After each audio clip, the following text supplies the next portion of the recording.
what's up? This is Jordan Gray from Half Lit and DopelivenTV. Hey, this your boy Don Ritchie representing the Midwest 219 Stand Up. Hey, what's up, y'all? It's Lamar Tate. This is your girl, Monifa. Hey, what up? It's your man Dave Hollister from Blackstreet. You know what this is right here. This Trigger Tretch in the building. Hey, what's up, y'all? This is your boy Jason Weaver. And whenever I'm back home in the Chi, I'm checking out Dope Living TV. Hey, it's your girl, Adina Howard, and you're watching Dope Living TV, live with Greg Gray and the crew.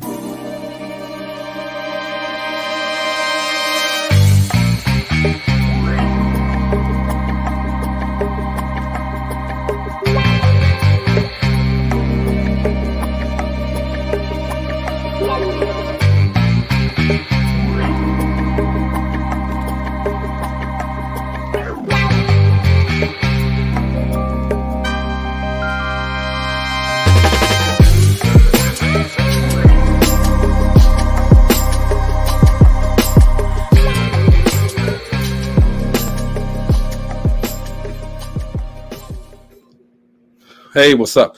Your boy Greg Gray, Dope Living TV Live. Whew. Look, the views that are expressed on this Dope Living TV Live are not necessarily the views of Dope Living TV or its affiliates. Going to have a great show today. We're going to discuss a couple of things here, a couple of things there. But in the meantime, and I'm out of breath because I've been running. All right, in the meantime, Gina, she up there laughing. What's up, Gina? All right, it's typical of Gina to be on mute. I can be on mute, but it ain't no funnier than seeing you looking like Yeah. you just ran a country mile. Huh? Oh God! What was that, Gina? I said it's no funnier than the seeing that you just ran a country mile. I did. It looked like you just jumped in your jacket, jumped in.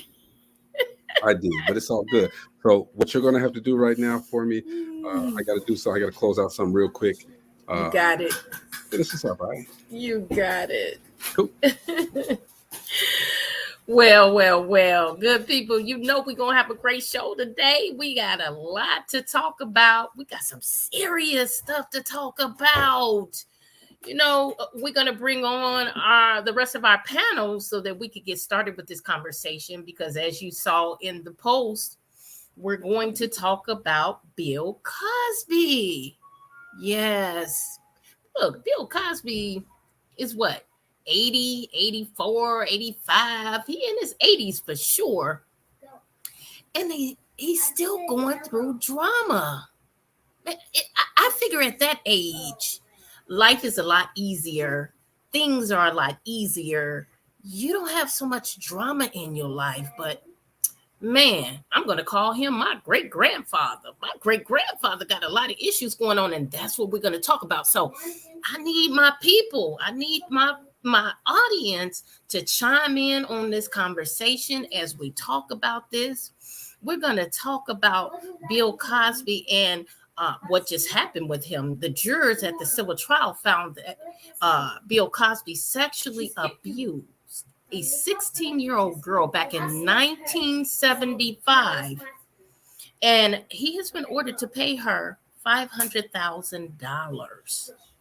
That's not a lot of money, but still the implications.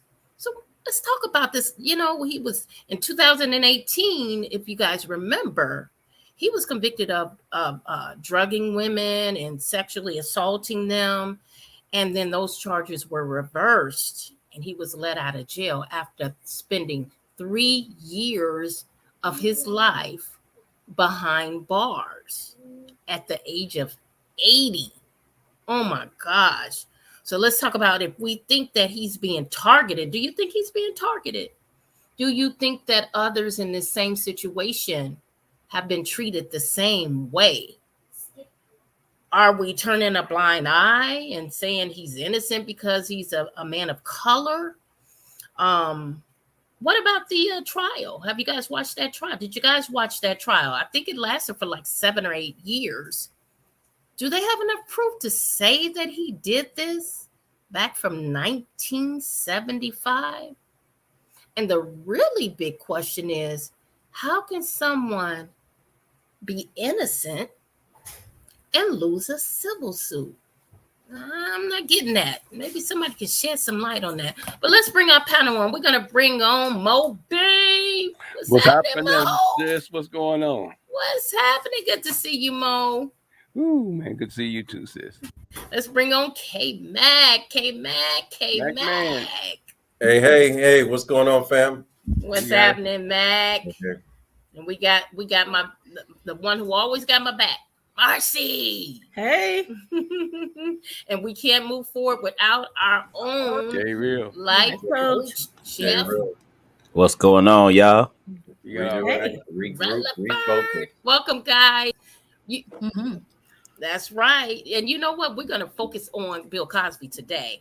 Okay. Because I thought that was really crazy. Well, I mean, that he was let out of jail. They said that, apparently, he didn't do what they said he did, but now he's being sued and he lost. But Gina, he was in jail for the criminal part of that. The criminal case is determined whether you're guilty or not of a crime. Then the civil case is more so for damages. Damages where you receive compensation if you win your case. So that's the difference between the two. So that's why you have the two different entities. But again, that baffles me because how can one court say you're innocent and another court say, oh, you're guilty, so pay these damages? Again, that's the difference between civil and criminal.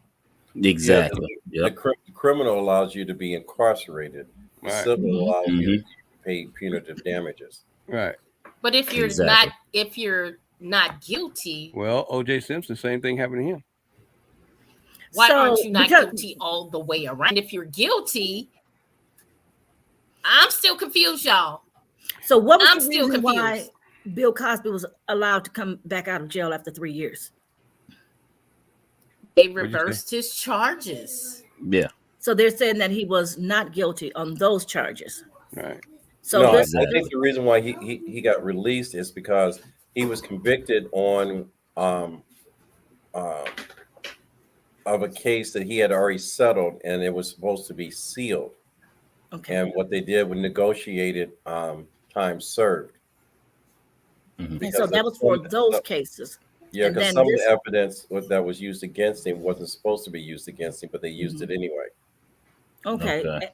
So then, now, was this a different woman? The 16-year-old, was this a different person from those cases? This is a different woman. Yeah, it's a different woman. So then that could be it as well. This was back from 1975.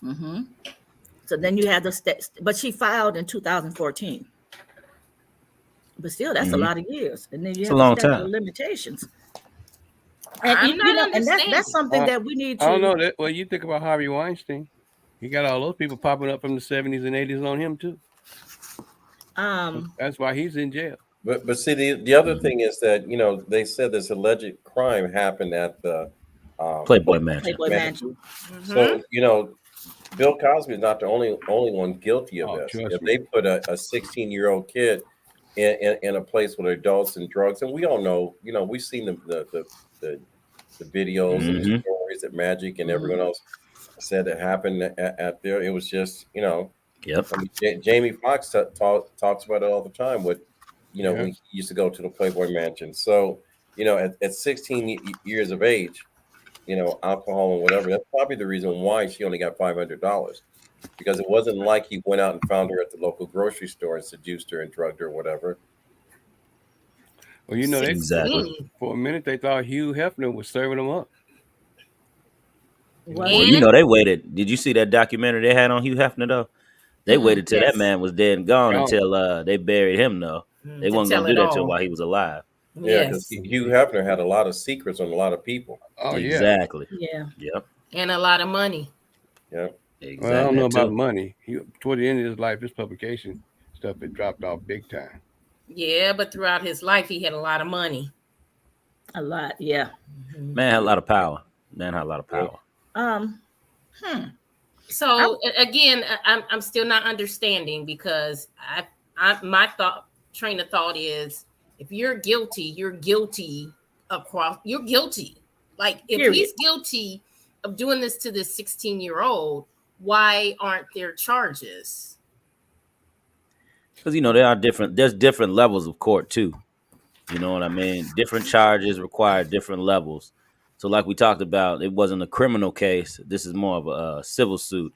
The lawyer probably did recommend that she do a civil suit because of the allotted time that was spent in between, and then was like, hey, okay, you know what? We probably can't lock him up, but we could get you some nice money out the deal though.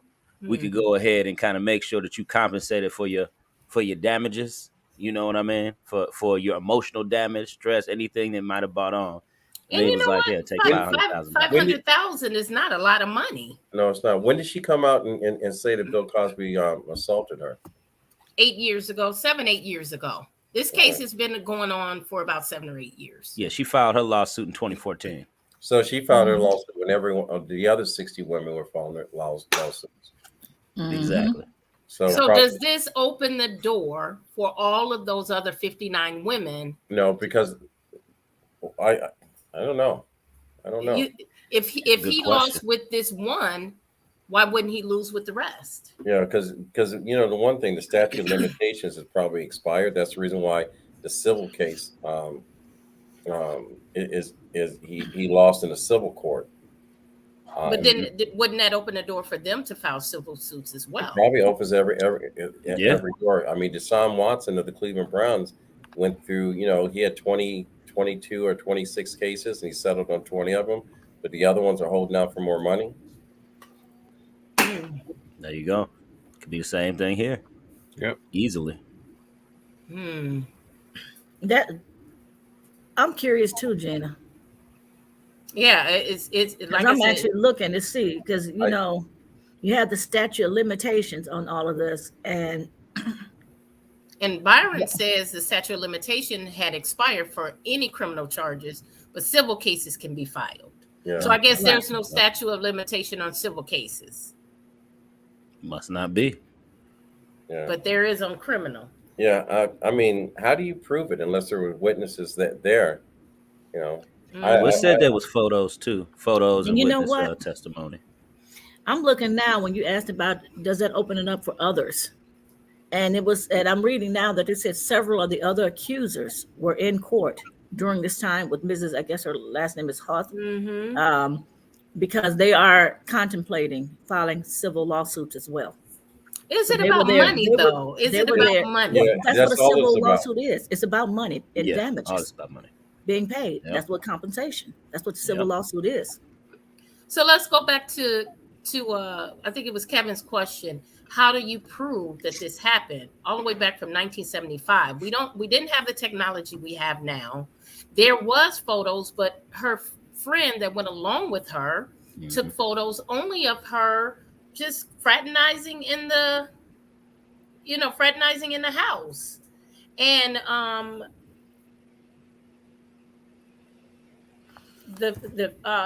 what I followed along with the case is that some of their testimony was contradictory. They stated that they were in a game room playing Donkey Kong, but Donkey Kong hadn't even been released yet. Whoop. So where is the evidence from that far back? Well, when you're 80-something and 70-something years old, that brain kind of go a little bit. Well, no, that was the young girls. They older now. She's older now, but that was the two women. That was their testimony that they were playing Donkey Kong when all of this stuff took place, and it was proven that game wasn't even released back at that time. So how were you playing Donkey Kong? I'm all about women's rights. I don't like to say, did it happen? Did it not happen? Is one person's word against the other.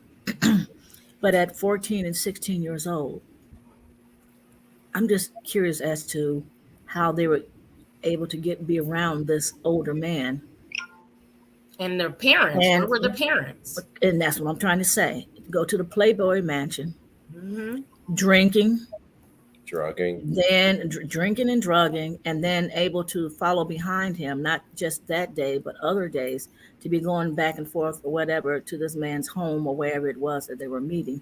Now, I'm not blaming them as with their victims, as the victim.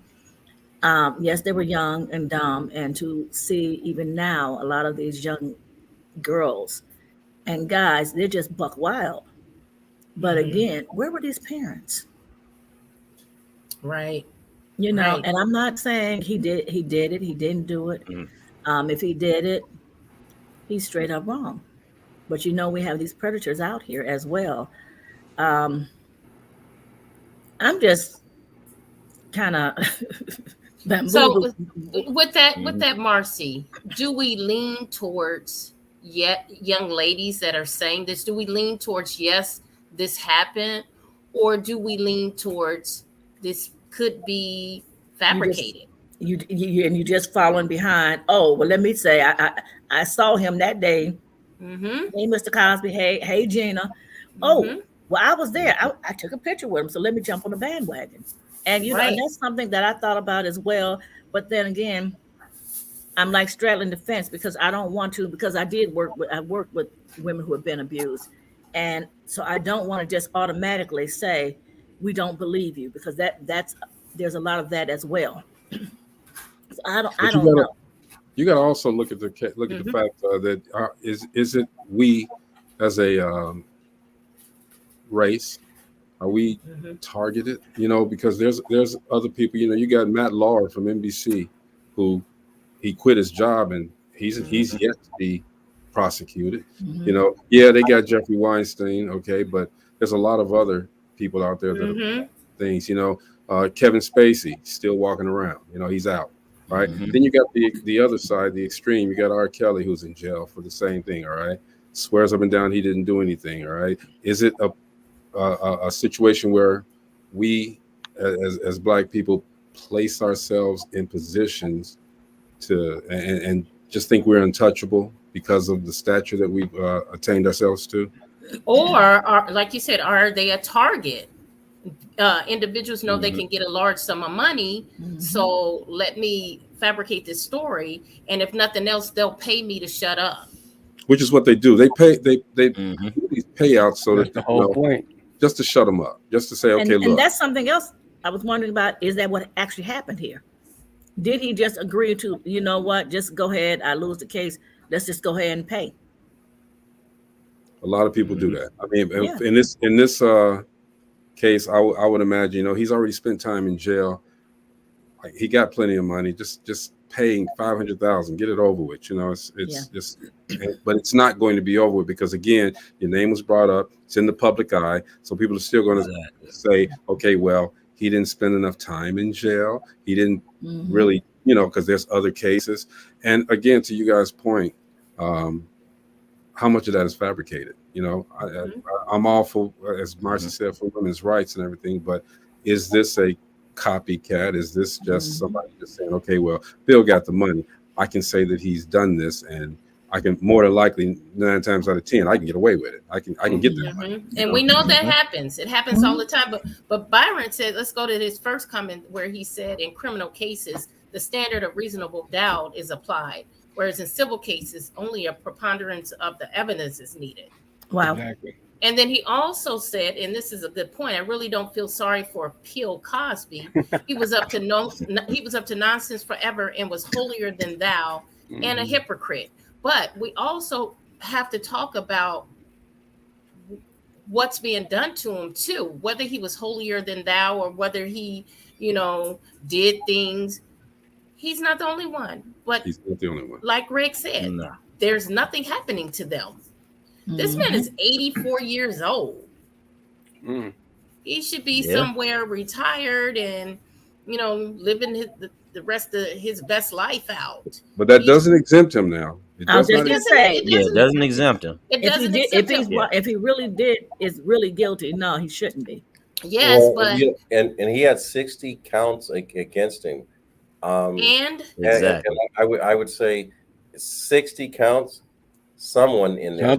Listen, Greg, listen, Kevin, I have to disagree with you there because my situation, I know there were 5 kids, and look what the end result was. I know. We know. You know what I'm saying? So just because 60 people, and that could be the Me Too that we were going through. That's the Me Too. Yeah, yes. Yeah, That does not necessarily make it him guilty because 60 women said it.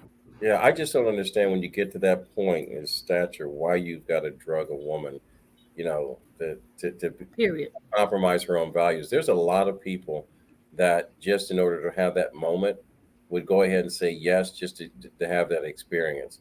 Someone your age. Yep, I don't know why someone would drug someone.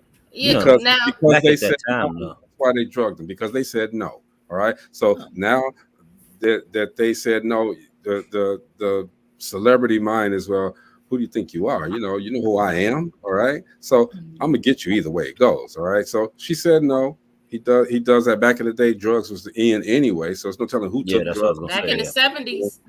Yes. And that's the thing. It was. Did they say no, or did they just went along with it and had fun and then decided they regretted it after the fact? But they went back. Yeah. And that's the thing. The other day they went back. That's the thing with even with and let's go back to Mike Tyson. Okay. Oh wow. Mike Tyson, 3 o'clock in the morning. She said, "Come on up." What did you expect? I'm not saying that she's deserved it. If it happened, but it seemed like from the way that they were saying it was consensual. All right, because she removed that article, and they did it. Now, well, the other thing in support of that, and I would say because of the position that they were in, anytime you do doggy style, when you get in that position and present it, isn't that consent? Crickets. Wait, we all like. Hey, look no, it's when you do doggy style. I mean, when someone's raping you, it's like, let me take you, throw your legs or whatever. But when you have to turn around and wait for it to receive it, you agree. That's consensual. To that position. If a woman is in front of me, like for instance, like you hear about people in marriages getting raped. If Megan was to stand right in front of me and she say, "Hey, baby, come get it," that's consensual. I'm gonna get it. I'm gonna take it. You threw me a bone. You know what I mean? So that my thing is, there's no way that would be considered rape. But the thing is, though, but then you have to remember, though, it's if something was to happen, it's that woman's word against my own word. And the other thing is, you could be in the middle of having sex, and she says no, and the no means no, and all of a sudden it becomes rape if she decides to change her mind in the middle of it. It's true. So where does where's the boundary then? So where does the line get drawn then? You just got to know the person that you're with in the middle of the night. I don't want none of them. So I and not to change the subject too much, I want to do this real quick. We're trying to keep the narrative of Juneteenth going, all right, because I know I'm upset that it's just one day and everybody just barbecued and did whatever. We talked about that yesterday, okay? But I want to share this with you guys. This was brought to me today. To truly understand what Juneteenth is supposed to be about, we have to go back, all right? And I know I always say don't look back, but we have to look back for this. So this was shared with me today, and check this out and tell me what y'all think about this, okay? Negroes for sale by public auction on Thursday, 10 a.m. the 12th. April 1848, prime and healthy at O'Donnell's Auction House. 25 field hands trained at hoeing, chopping, thrashing, baling, plowing, peaceful lot. No troublemakers, strong, can work in the heat all day long. 10 boys being taught to drive wagons and fetch quick learners. 18 women, 8 with future insurance, all house trained, clean cooking, irons, making beds. 6 girls, comely, quiet.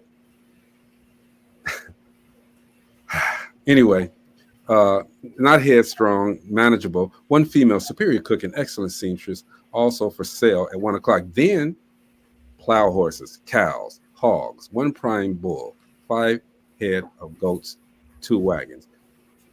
we were actually bartered merchandise. You know what I'm saying? And this is where we came. This is where we came from. This is why Juneteenth is so important. All right, because look at where we were. We were being sold, bought and sold, along with horses and cows and bulls. You know, and look at where we're at now. You know what I'm saying? We need to continuously push this narrative. Now, we got people like Bill Cosby, R. Kelly, those people like that have reached a certain level, certain stature, and they make us look bad. All right, but that's just a select few, just like a select few of the bad cops or whatever. There's a select few that just don't honor the past, the memory of the past, the people that have come up and done all of these things for us to get to where we're at now. We have to continuously push this narrative, and I don't care if I have to interrupt every day to say something about it. I'm going to do it. All right. Juneteenth is important. We need to push that narrative, and we need to keep it alive, and we need to keep the word coming out of people's mouths. Okay. We can get back to our regularly scheduled program. I'm sorry. Okay. Definitely. That was heavy, man. Yeah, that was. A lot of times we see those images, but we don't. We might glance at them, but to have it broken down like you just broke it down and have us look at it, yeah, that's rarely done. So that was very powerful, bro. Very powerful, brother. Yes, sir. Yes, sir. So still, we're just talking today. You know, Robert says, funny that you mentioned that, bro. A guy had that on his T-shirt. He said, What? nice jacket, bro. Whoa. Somebody was walking around with that on their T-shirt? Why not, though? Why not? Let people know. I mean, we're in a place where we can't be afraid anymore. No, maybe I'm confused. I thought he was talking about what you just read. Yeah, that's what he said. Mm-hmm. Wait. Somebody said nice T-shirt. About the slave trade, right? Yeah. Yes. I'm just saying. More backstory behind that, though. Yeah, it's probably something else behind that. But you know, we can't be afraid anymore. We walked around afraid and silent and shut mouth too long. Mm-hmm. Now, I'm not trying to be a martyr or no civil rights leader or anything like that. I'm just saying from me. I don't care if anybody else doesn't agree. For me, I think Juneteenth is important. And you know, I don't champion too many causes except for my own, but this is important. We need to, as Life Coach Jeff said when we started talking about this needs to be a celebration of education about what we don't know and the things that happen that we are not aware of, to bring us to a point of to be able to celebrate the advancements and the achievements of what we are doing now, period. I mean, think about it. If it had stayed like that, man, no telling how long we would have got out of that, you know? I mean, we were sold with lifestyle. You know what I'm saying? Lifestyle. Yeah. We're sold. Let's talk about that. That's interesting for you to say that. How do you guys think we would be if slavery still existed? What do you think things would be like? We know they wouldn't be like they are now. My thought is, I can give you the comedian version, or I can give you the real version. Okay. I always want to hear the real version. I would be dead. I'd be dead too. I think you could say that now because we know freedom, but I think if that we never had the taste of freedom, I think there would be some individuals that would be turncoats. That would be the ones that would wanted to be in the big house, the ones that wanted to be the master's pet. But why would we call them turncoats? Because all they're doing is trying to survive. Yeah. So they're going to do whatever they can. You get the benefit. And even in the big house, they were being raped constantly. So if they're stepping on other people to get where they need to be, to me that's a turncoat. Can the other people they didn't have the thinking to say, well, hey, we need to all get together. I mean, everybody didn't have that thinking. Some people did. We need to all get together so that we can overtake them. I mean, think about it. They did do that. They tried it at Harper's Ferry. Well, I'm saying I know that they did, but think about this. At the time of slavery, there was 1, 2, 3, 4, maybe 5 white people, and they had us thinking that they were bigger than what they were, that we should not look at them in their eyes. We should not. We weren't human. Well, one of the things you have to look at with part of slavery, religion helped slavery, because when you've got ministers telling you that this was God's way, and people were kind and they were so submissive, it wasn't until you had those strong bucks and those strong women that said enough is enough, and that's where, when you see all these horrible stories about hanging brothers and sisters or entire families, or tar and feathering members that were strong leaders, whatever, what they basically did, they broke the back or the souls of the people that were strong. You know how hard it is to watch your baby girl be raped by the master, or your husband or your father have his limbs torn apart by 4 horses in front of you? It makes you think about escaping or trying to collaborate with someone to take over the master's house and whatever.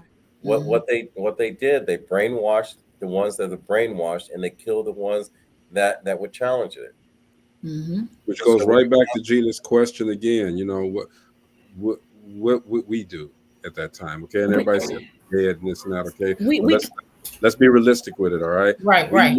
We would still have to, you don't want to kill yourself, but you don't want to get killed. All right. So you'd have to deal with this at a point and develop a plan like Harriet Tubman did, like Sojourner Truth did, like Christmas Addicts did, even though he did get killed, to come out of this, to get out of it. One of the people that lost their lives was they rather die trying to be free than die being a slave. And you made a good point about the religion and things of that nature. That's one of the reasons too we were not allowed to learn how to read and write, because then once you read, and that's another, we're gonna go back to Juneteenth, about our freedom of being able to read and get knowledge as to what's happening, what's going on, and how you said, yes, they did twist what the Bible was saying. This is how it's supposed to be. But when you're, and I'm going to say ignorant, because of, if you can't read and write, that is considered, being ignorant, no fault of their own.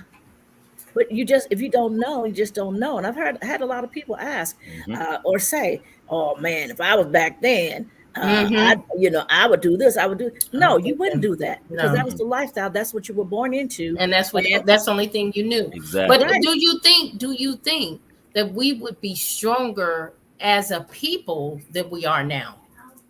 I kind of think we would. I kind of think that we would be more stronger, having each other's back, taking care of each other's families, taking care of each other's kids, making sure that our women were okay. I think that we would be stronger as a group.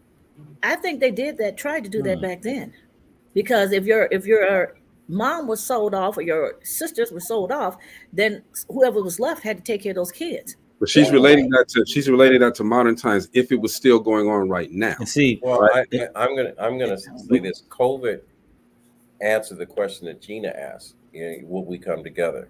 Because there is no coming together. COVID exposed us as human beings for who we really are. Yes. Extremely selfish people. Yes. Yes. Every man for themselves. Every man that for was themselves. every race. When you say that you've got a disease and it's going to kill the human race, and we argue over wearing a mask and not wearing a mask, tells a lot about who you are. Yeah, and think about it. I talked to my big brother about when I had COVID. I didn't tell people because the way they treated, when I did, the way they treated me, it was like you were a leper. I mean, and so you got to a point where you didn't even want to say, "Hey, I'm sick," because people treated, they didn't want you around. Stay away from me. Whereas we should have been, "What can I do for you? How can I help you?"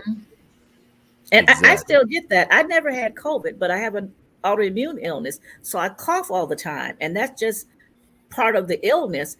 And back when COVID was really out there and we had to wear the mask, I just end up just telling people, because they'll look at me like, "Oh," even though I had on my mask, and they would just look at me so crazy, it was so funny, got to the point. I'm like, look, I got allergies. I just lied, I got allergies. And they were like, oh, okay. And even with me coughing now, I still wear my mask because of my illness. And I still get so many people that look at me like, look at oh you my cross-eyed. God. Now I'm gonna tell you how I was. If someone didn't have a mask on, because I was in a store, I was pissed because I didn't have my pocket Lysol, but it was during when it was really out here and everyone was getting sick.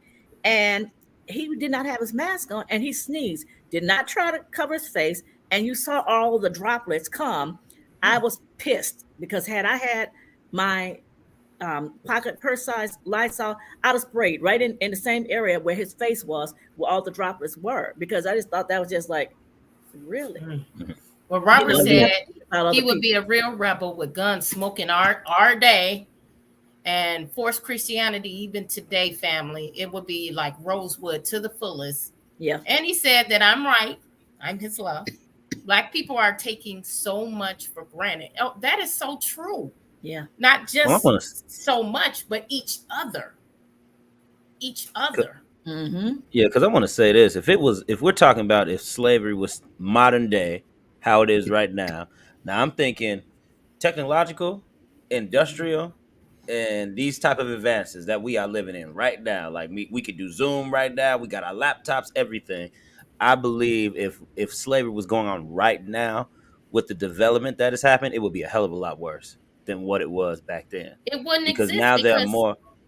it wouldn't exist because a lot of the inventions and creations were done by Black people. Us, correct.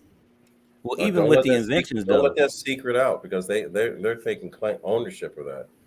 well, even with the inventions, though, like we said, we looking at like the question is like, how do you think slavery would be now? I'm thinking modern day with technological advances, with everything you see in front of you now.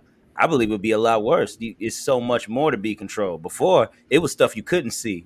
You know what I mean? Stuff that was so speculatory, and you always had to come to different conclusions about. But now you see a lot of this stuff right in front of your face.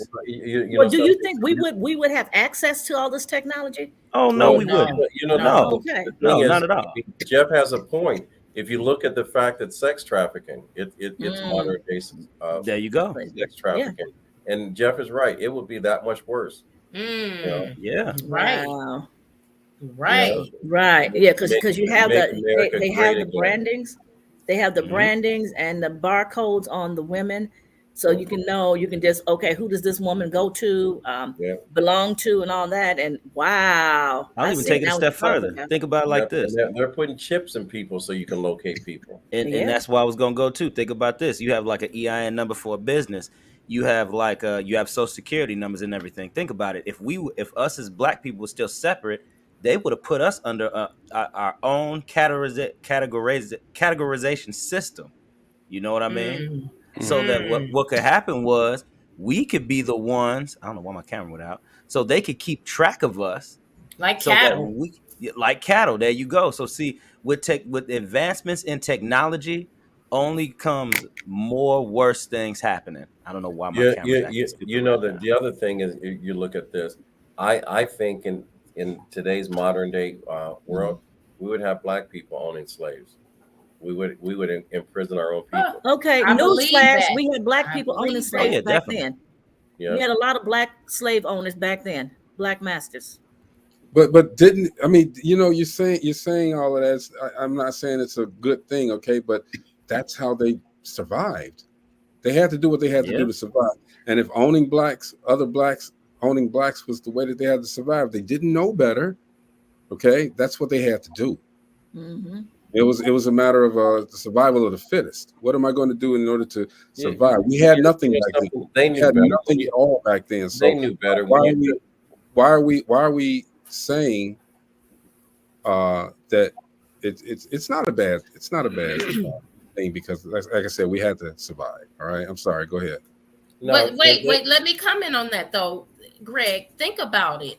They had to survive. We got to survive now too. Yeah, absolutely. But at some point, would we get to a point where we said, you know what, we don't have to survive by stepping on each other, by hurting each other, by killing each other. But we're doing that now. We're doing that now too.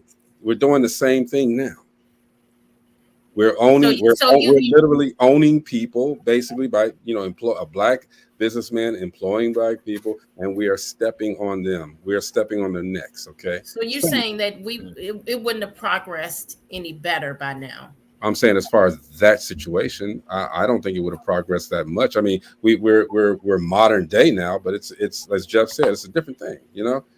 It's just a different thing. Same scenario, different thing. That's just my opinion. Because where it starts up here first. Mm-hmm. That is how we are able to have all these advances in technology and everything like that. It all started with creation. It all started with somebody thinking about, well, how can I make this system or this process better? They would have just really, tell you the truth, they really just would have got better at slavery. They would have just enhanced the shit out of slavery. Yeah. And our people would have been the ones paying the price for that. And it probably would have been. What would you say, Tina? They would have found better ways to make more money from it. And it'd have been even harder for us to get out of it. Try marching right now. Try marching in modern day today. Let's try to do what Dr. King and everybody else was doing back in the 70s, when they have so much more technology and everything else to try to subdue us. Oh, we wouldn't even make it like maybe 100 feet from our homes. So speaking of marching, that they got ready for us now. Speaking of marching, let me ask you a question, all of you guys, and I'm just asking the question. Do you all think that those marches were really the reason why things changed, or was it because it was just time for change? I think it did help. I think it helped, and I think if those marches hadn't taken place, we wouldn't have gotten where we are now. Even though it should be further than where we are. I don't think we would have gotten to the point we are now. The marches rekindled. You're talking about current marches, right? No, he's talking about marches, period. Oh, back then, yeah. Oh, yeah. What happened was we actually found out what was really, really, really making white people have to change. They had fear for us, and they basically showed us how scared they were by the laws they were creating. That's because we were united. You know that during those marches, they started, at the end of those marches, some of them, we got beat, we got hosed, we got, but we kept going back. Was that fear being shown to them, or but what turned the marches around is that Dr. King and the Civil Rights Movement affected their economy. As soon as they realized where the black dollar wasn't coming from, they said, okay, we've got to change some things now. Right. And will that work now? Yeah, the problem that we had, we've in modern day's time has taught them how to control us by the way that we live and the way we react right now. Back then they didn't have a playbook, so we surprised them. And that's the reason why the same impact of marching today doesn't have the same impact that it did in the 60s during the King era. But Robert said not at all. It was the social media that changed 90% of today's history. I say that I agree with that totally. I say that it did make a difference, because think about the bus boycott. They were losing money. And when they hit that pocket, trash collector, that's when that change made. Trash collector, that made a difference. If those marches hit their pockets and hit them financially, we all know, and Robert, there's going to be a change. And that's something that Kevin was talking about also, about, got to hit them in their pocket. And that's they united and hit them in their pockets. And that's the only way that we're going to get be done even now. And that's the only way, like Marcelo says, the only way we're going to change it now. When I think I said it early on when we first started this, I sat in a meeting with 1,500 people from the UK. They overlooked the fact that I was the only black man in attendance. And when the keynote speaker says there's $8 billion in the United States unaccounted for, and he paused and he says, you have to invest in black. And at that time, a little man in me jumped up because, now we're going to get attention. And his following words says, it's because they like shiny things. They're not business people. They are consumers. Wow. Exactly. And I see a common trend. And I had to sit back and basically say, something, we buy cars that we can't afford because it has a label. We buy handbags We buy all of these things or whatever, but we don't build businesses and we don't support our businesses. We don't support our Black entertainers. We've got companies that should be sponsoring shows like this that won't even consider because we're Black. But on the other side of that, some will consider it because we're Black, okay? Because they can push their agenda through our agenda. But that's because of the changes that were made, Greg, because of those marches, because of those people that got out there, and even though it was bad, that were busting in stores and breaking in stores and taking and hitting them financially, and that's why. This is why we need to learn everything, because there's always going to be differences of opinions as far as things like that goes. Byron says it was a combination. And that's what I want to say. A combination of both marches and timing and circumstances. So my question to that is, with the critical race theory is something I've been looking at. And so that's talking about the racism and the things that are going on, where we have so many people that are fighting against the critical race theory. Do you think that's all really tied in? Whereas where we're saying we need to really learn our history. Everyone needs to really learn our history and things of that nature. Do you think that's tied into all of this as well, or no? What's the critical race theory? It's it's something that they want to start teaching in schools about racism. But you have a lot of people that are not, that don't look like us, that are threatening school systems. We're going to take our kids out. We're going to sue and things of that nature. They don't want it taught. Yeah, they don't want it taught about what racism really is. And when you start talking about some of that, that's something we need to have a show. And they want to control that narrative. And that's right. But we need to learn, huh? You got to remember what Kevin just said. They know we like shiny things, and it takes about that much attention, that much to take off our attention off of focus on our culture. That's all they have to do is take our focus off our culture. And guess what? We don't get educated. Yeah. And that's the reason why I asked the question about the critical race theory. Right. They want to erase the history and the narrative of what actually happened in slavery and rewrite it as if they were actually doing us a favor by putting us in slavery. If you read some of the documents, they actually, the way that they have it written is we volunteered to be slaves. Okay, well, I think we volunteer. What'd you say, Jeff? I'm sorry. I said, let me get this out real quick. I've been trying to get this out for a minute. Go ahead. And the thing is this. There's always a common trend. Like I told you, I watch a lot of these documentaries. I like to go back. I like to learn. I like to do all that. And the common trend is this.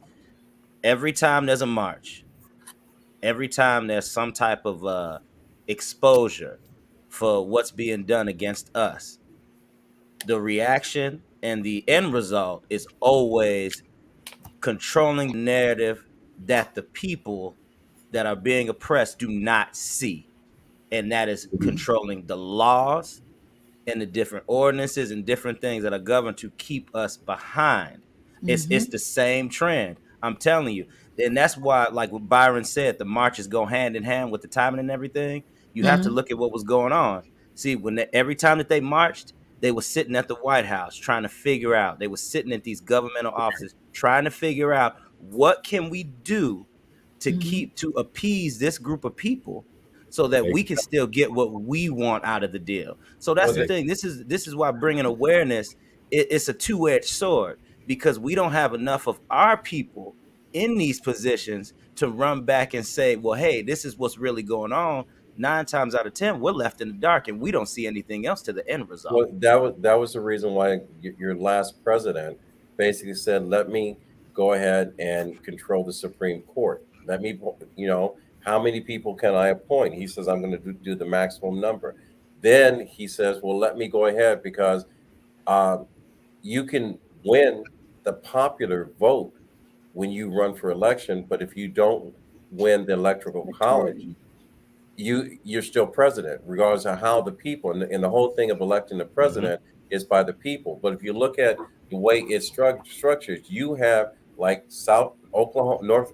North Dakota and South Dakota, you have one that has a population of X amount of numbers that has 5 representatives, and the other one has 2 or 3. Yeah. And based on that population, and one is Democrat, and the one with 5 is Republican. It's already disproportionate. Yep. Yeah, And so, that was put in. And that was put in place. And then even though they're trying to appease us and making these laws and ordinances, they're still not following them. And that's a big issue. Whereas as soon as, something happens, and you have their laws, and it's like, okay, well, it's the laws on the book. They start switching. And it's like, again, like I'm going to go back to the police. There are laws on there, but they're able to go around those different laws or just not follow the laws anyway. And you're seeing all the things with the lawsuits. Because we accept it. That's why. Because we accept what's going on. We march and we throw a fit about some things, and then they throw a couple of things in there, and then we accept it. Byron says critical race theory is not trying to be taught in schools. It is only taught in law schools and was introduced in the 1960s. Yep. Robert says black is in right now. Violence will always be a control mechanism because they really can't take the reverse mode. And you think about this too, man. A lot of stuff out here is designed. A lot of people don't understand this either. It's designed to keep us down, to keep us, to hold us back, to keep us against each other. Mm-hmm. There is a liquor store within 5 miles of another liquor store. Yep. 5 miles, and then they got the just so that they can be ready, because they know after we get some liquor in us, we're gonna act a fool. There's a funeral home within 5 miles, just as much. Okay, I mean, think about it, people. We're still enslaved, and a lot of people are still enslaved in their minds. All right, but we have to continue again to talk about it. I understand talking about it sometimes is not effective. Okay, but it's all they can continues talking. Yeah, you know what I'm saying? Yeah. If you look at it, you make a great point, because you don't see cigarette ads, liquor ads, prisons, after hour joints, strip joints in the suburbs. They always put it around our homes. Mm-hmm. And they're not getting drunk enough, so they open the liquor stores on Sunday now. Yeah, and the reason why they don't put it in the suburbs or by the private schools is because the people that vote won't allow it. We don't even know that we can stop this from even happening. We don't go to town hall meetings. We always say the only time our vote ever counts is every 4 years we're electing a president, and we don't realize the joker that's on our local level is accountable to us. The guy that's on our state level is accountable to us, and we all get together on the federal level. That's how things change. Mm-hmm. If we don't want something in the neighborhood, we get together, and it's got to be out. Marcy, we want to breathe a little bit, okay? Let's get to the life coach. Okay, so at this time we're gonna redirect, regroup, and refocus with our life coach, Jeff Relaford. Hey, what's going on, y'all? Now, real quick, I want to talk about mindset, because mindset is everything. Mindset is everything. If you want to tackle a new endeavor, if you want to create some type of change, if you want to just complete, once again, any goal or task that you want to accomplish, it is all about your mindset. Now, you need to challenge yourself and ask yourself the question, am I surrounding myself by and around those things that will challenge my mindset to complete the goal? The reason why you want to challenge your mindset is because you have to push yourself to a limit. If you are not willing to push yourself to that limit of learning and knowledge, how do you expect to move forward? It'll be very tough to move forward. So today I ask you to challenge your mindset. Push the limit of learning so that you can advance yourself, so that you can advance your mind, you can advance your people, and you can advance those who are around you. And you know what, Jeff? The title of your business says it all. Redirect yourselves, regroup yourselves, and refocus. We need to create some type of a change within ourselves so that we can change others. Robert says society will never follow their own rules and regulations. Wow. He says I'm right. I always know that violence will control the whole narrative, family. It's the thing, and I didn't mean to take the conversation into that, but I think it really needs to be talked about. And you guys are eloquently breaking it down. Okay, so I appreciate that. And I'm quite sure the audience is learning a lot as well, because a lot of people don't know, and especially these younger kids. I was invited in a couple of weeks to go speak at a college about Juneteenth. I'm not the most versed person on Juneteenth. I'm learning, but I guess when they saw the show, they said that the anger, which I didn't know, I wasn't really angry. I was just saying it needs to be more than just a day. It just needs to be shown to these kids who are coming up. So as I prepare for this, man, I'm happy to be invited, but I'm sad because I know what I'm going to face. All right, I know I'm going to face a bunch of questions that I probably can't answer.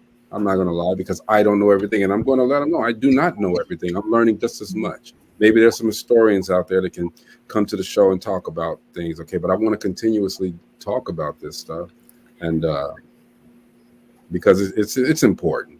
It's very important. You know, if it was an opportunity, I would love for us to just do a panel, a live panel, and just sit up on the stage and just answer questions and talk about this. Have somebody just come at us and do it. A lot of stuff I want to do, but I'm not going to talk about it. I'm going to be about it. Okay. I want to say one thing to that. Oh, go ahead, Marcy. I just want to ask our viewers to please, but before tomorrow, if you can, watch Who We Are, a Chronicle of Racism in America. We, I believe, will be discussing that tomorrow. It's a documentary about our history and racism. It's very interesting, but we would love for you to watch it, tell others to watch it, and to tune in to our show tomorrow so that we can really discuss that as well. Most definitely. I mean, I guess we'll close the week out, you know, just trying to stress the point that we have to know our history. It's important that we know our history, definitely, so that we can know where we're going. And it's a lot more that we have to do, a whole lot more that we have to do. So, yeah, let's do that. So, but to Gina's point again, and I don't think all of us answered her question. If that situation was happening today, do we think we could, you know, what will we do? How will we be? You know, I'm not trying to die myself, okay, but I don't want to be slaved. So you know, it's like, where's the balance? I would do my work. I don't like being disrespected by anyone, and we're talking about now. We're talking about how we are now, and the situation back then. I don't like to be disrespected by anyone. I have learned patience, not much though, just a little bit, thimbleful of patience. But I would have, you know, let's keep it 100. We would have to conform to some points. All right. Exactly. We would have to conform. And so, go ahead, Marcy. For me, if I was the way I am now, I can almost guarantee I would be dead. My family did trace our family history back to the plantation is still there. It's a museum now. And we did find out that the majority of us were house slaves. And, you know, a lot of people thought that, oh, that's bad. I hear you. Do you want to get raped? Do you want to get beat all the time? You know, I know me. I would be dead if I was in the way that I am now. But you say that nobody wants to die. But you don't. But you wouldn't be the way you are now, because things would not be the same leading up to now. I said if I was the way I am now. Back then, being born into that type of, I probably would be obeyed. What a great frozen face. That's what we're taught. We would. Your face froze for a second. You was like this. Oh Lord. Yeah, you was like. Look, you know, I would probably be like everyone else. We, you know, not. None of us can really answer that. I don't think anyone can answer that. It's not. We don't really know where we would be, where our mindset would have been back then, what we're actually going through, how to, you know. Who We Are, A Chronicle of Racism in America. Hold on, Greg, do And you that's think on you can Netflix, right? Yep, that's on It's on Netflix. Netflix. Okay. Is there a way we Yeah, can get I mean, that? I kind of agree with Marcy as well when she says we really can't accurately answer that question. Mm-hmm. A lot of people will be like, I whoop that ass. They can't come at me with that. I whoop that ass. No, you wouldn't. No, you wouldn't. You have no clue. We would probably try to find some way to kill them. Yeah, of course. But do we really want to die? We want to be here so that we can exact some change. I think.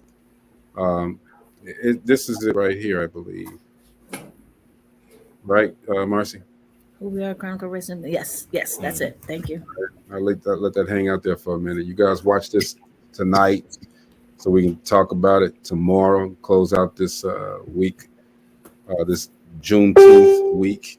Mm-hmm. Let it sit there for a minute or two. But yeah, I mean, what's going to change? How do we make a change? How do we turn this around? One thing I admire. When I say turn around, I mean, how do we educate these people who don't know? And that is critical. Yeah. Education. Town meetings, like you're going to the school, like you're going to the schools. Now, are you going to high schools or university? Okay. Prime, right there. Educate them on what's going on and how we can do it. First of all, like we said before, your local politicians, you need to get to them first, because once they get way up there, and then have them, hold them accountable. Tell them what some of them know, but we need to talk about this. Have roundtable talks. When we getting together, Pookie them and all of us getting together for 4th of July, Juneteenth, all these barbecues, the holidays, bring up this conversation. Start talking to people about this and really, getting out there to vote. That electoral college vote needs to be changed. That needs to be abolished. But there need to be a lot of changes, and how back in the 60s they really united. Our people united, and it wasn't just our people. There were other from other. I was just going to say, right? We need to unite. Pardon me. Go ahead, Maurice. Go ahead. Oh, but we need to really unite and start really talking about it, educating others about it. But we hear that all the time. How long have we heard that? Well, we hear it all the time. Well, believe it or not, that's what the success of the civil rights movement is. They created allyship.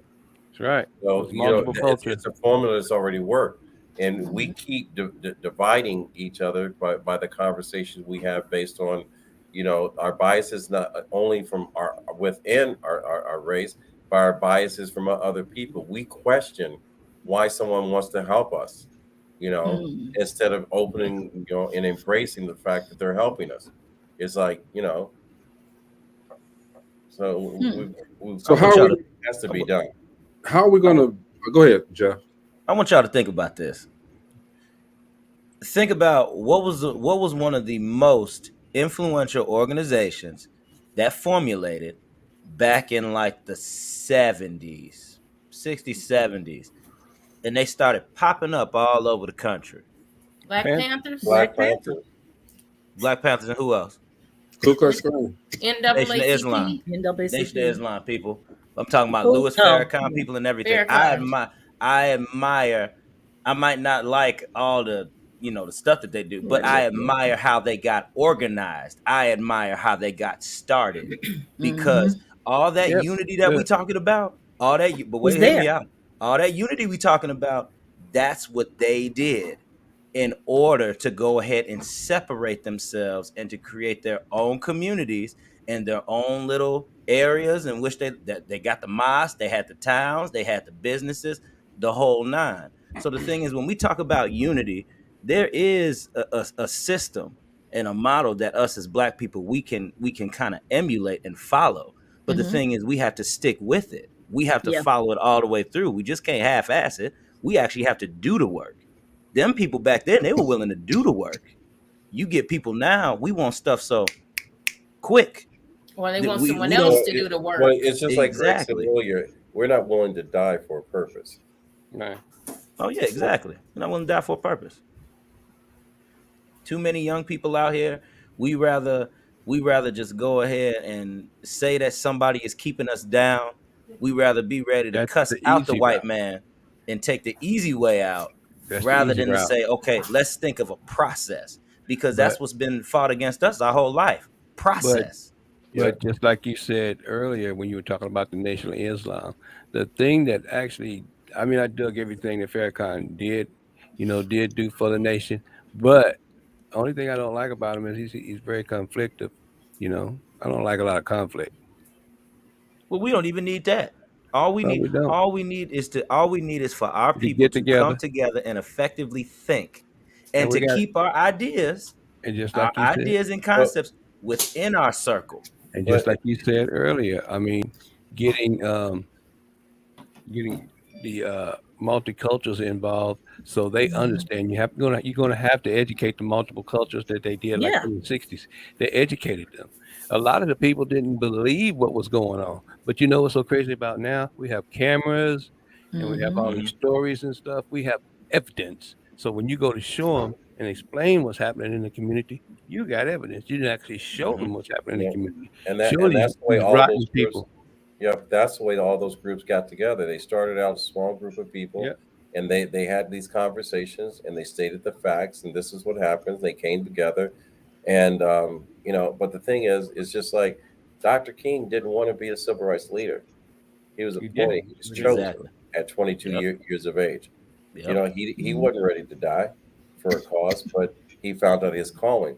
Who in our black community will we follow, and who wants to be the leader?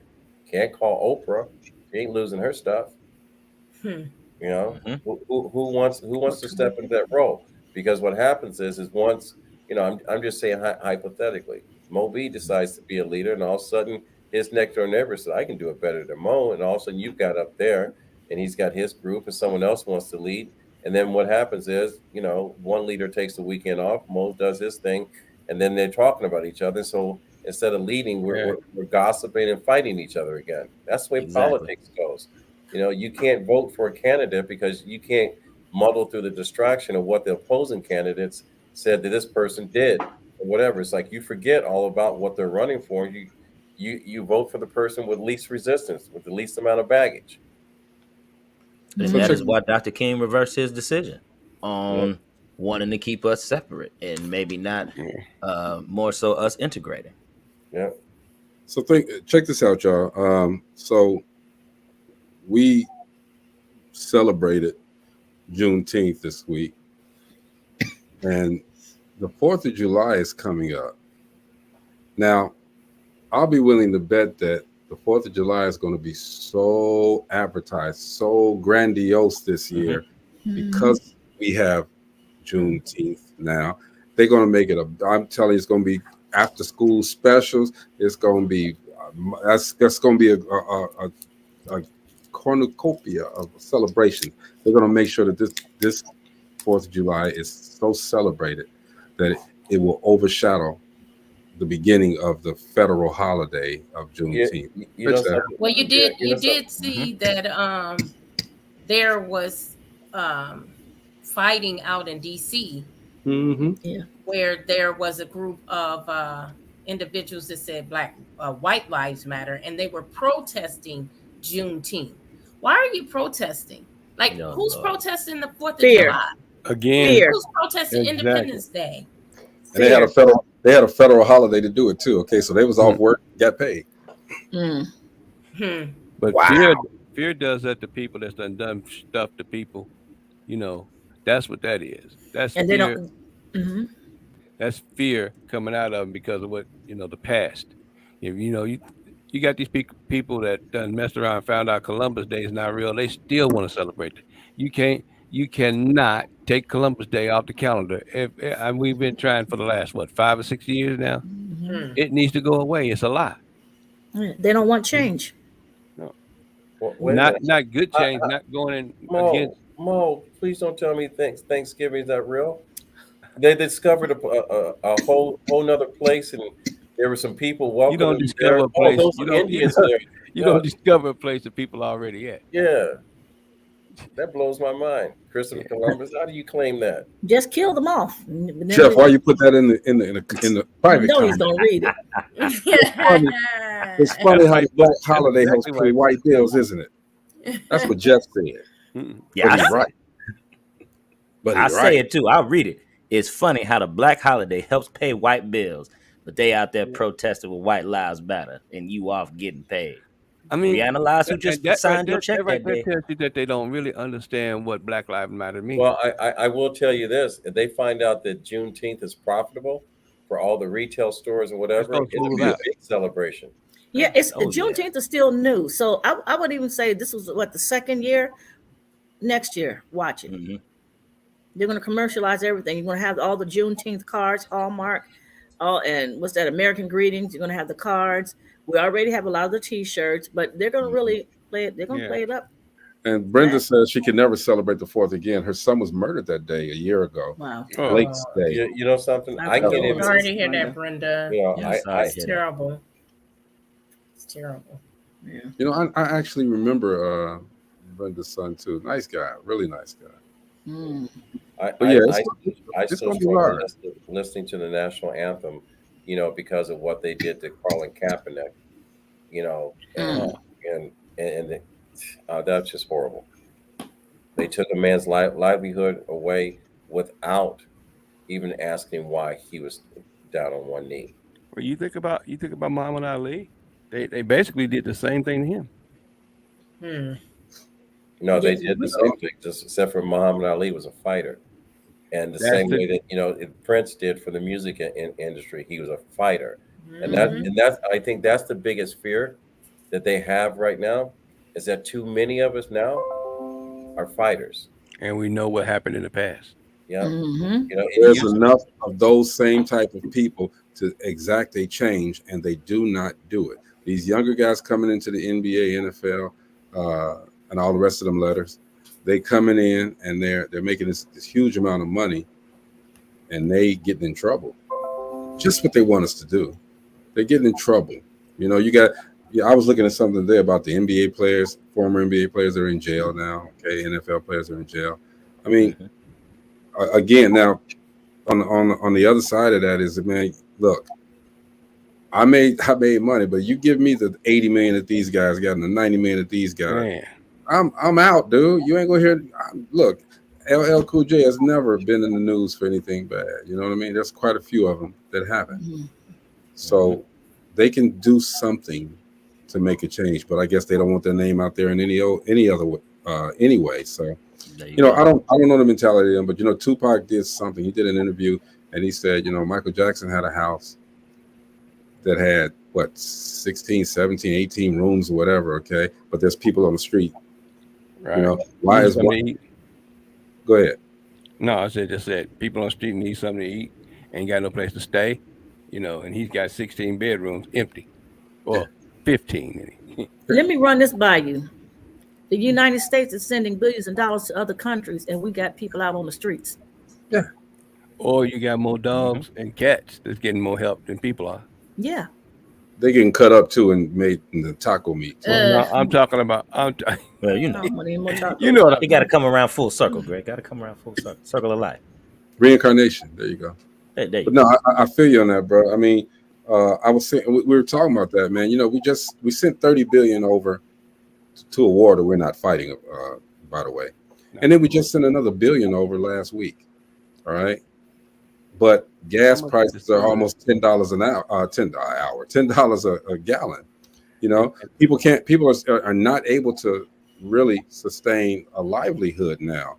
You know, the jobs that you thought were very good, you know, you're making that $70,000, $80,000, $90,000 a year. So now that's sliced in half basically because of the economy. Think about this for a minute. Have a good long listen to this. We send that money over there to them. And you could have took the same money you sent to them, stimulus us up, you know, got us stimulus, but instead we get 28 cents off because they taking a tax, 28 cents off a gallon of gas. You know, instead of them basically buffering up the stimulus and taking that money from the oil companies because they're still giving the oil companies subsidies to drill. It's, you know, you guys, we talk about what can be done and why this isn't done and why these individuals don't help. But I know instances where people were helped and they bit the hand that fed them. You know, so you got to look at it on both sides. Everybody don't want help, and everybody that gets help does not appreciate it. Yeah, that's true too. So you can go out there and ask some of these people who are homeless and tell them, hey, I'm gonna put you in a hotel room for a month or 2 months. Some of them will turn it down. Yeah.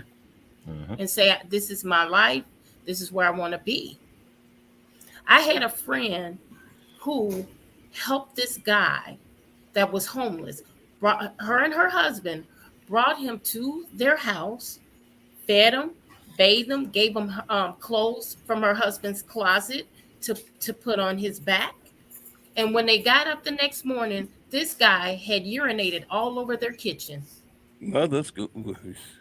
She was so upset that she said she would never help another homeless person again. But you know, a lot of times they have mental issues as well. Yeah, you got to potty train them. You got to beat them with the newspaper. Say no. So it's two sides to that coin too. It's two sides to it. You gotta look at both sides of it. Yeah, 1 bathroom, 14 people in the house. And some of these people that, you know, look at MC Hammer. He tried to help a lot of people, and what happened? He went bankrupt. He went bankrupt trying to help people. I will tell you that happens to a lot of athletes that go from zero to multimillionaires because all of a sudden they have all these people hanging on. I mean, Ben Baker, you know, I've had a conversation with him recently, and he did the same thing. He was flying his friends everywhere and whatever. As soon as the money went to zero, ain't none of them to be found. That's why you got to learn how to say no. But then you have conversations where he's got all this money and he won't help people. Okay, but it's my money. I can give a damn if they say that about anything that I do, because you know the thing is. Well, that's what he thought he was doing. He had $100 million. He didn't ever think it was going to end. But you also had. My grandfather says that he didn't mind helping you and giving you a hand. He just wasn't going to haul you around for the rest of his life. He wasn't homeless either. Okay, so my thing is come from being homeless and then tell me that story. Okay, because I understand that plight. I understand that plight because I've been there.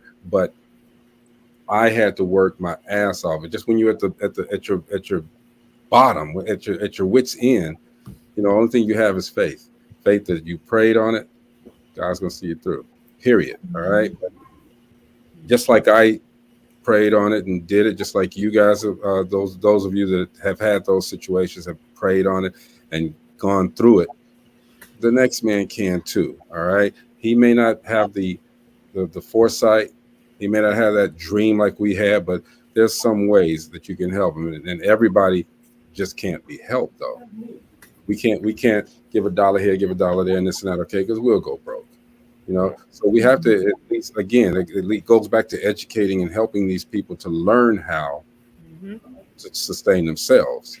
We can't help everybody, but again, to Marcy's point, all that money that was sent over, something could have been done to at least have some educate people. You're not going to give everybody these billions of dollars, okay? But you're going to educate them. You know how much good could be done with that money they sent over there to bomb it and everything else? You could eliminate the projects. You could eliminate it whatever education system just by the same check you sent over there. Eliminate it. You know, when they talk about, you know, how can we do this? Is regroup, redirect, regroup, refocus, remail that check. So are you saying that Ukraine shouldn't have been helped by the United States? No, I'm not saying that, because if you know, we have to worry about our position in the United Nations, because in the event that we're not there, everyone turns on. And right now, you know, we're trying to establish ourselves as still being the superpower without Japan saying, well, we know who owns the United States. But isn't it a thing where you can't help others if you can't help yourself? All right. We should have made sure that home was done well first.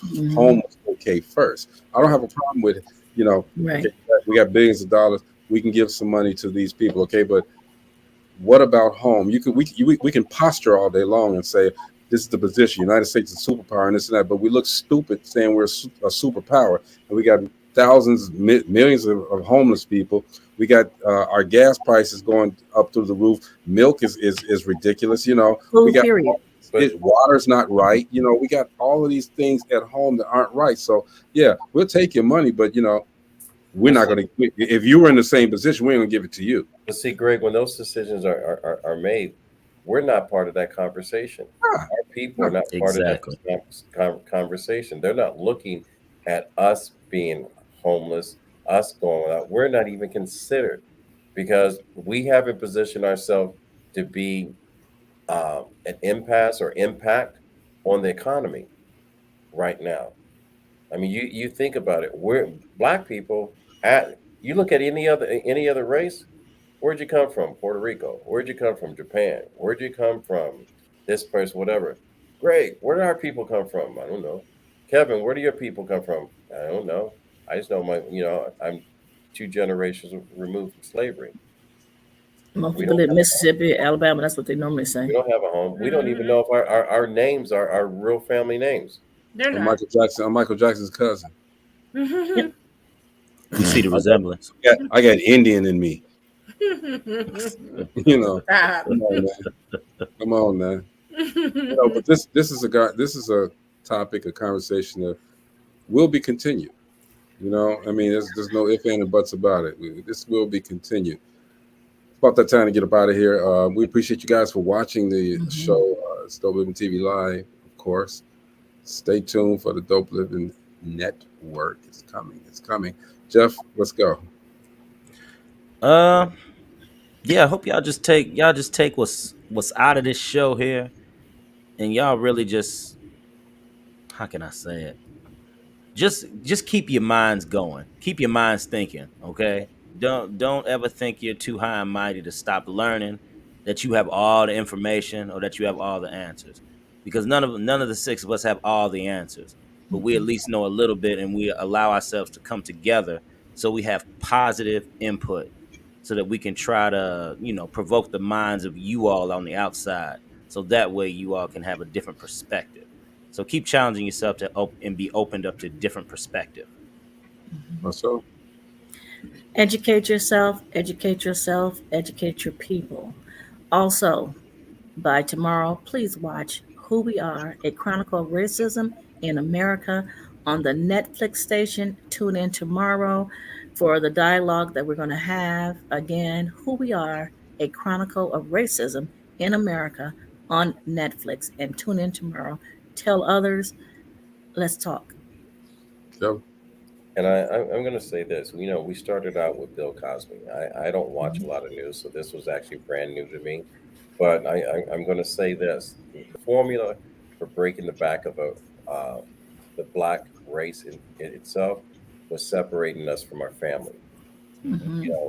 Brothers and sisters, men, you bring one in the world, you're responsible for taking care of that life in the world. Woman, if you allow that life to come into this world, you have a responsibility to provide that young person, male or female, with the world. Don't run the husband out because of whatever the case may be. Young men need to have an example of a man that's present in his life, because as much as a woman can, she cannot teach a man how to be a man. So we need to bring back family and take care of family. Reach one, teach one. Maurice?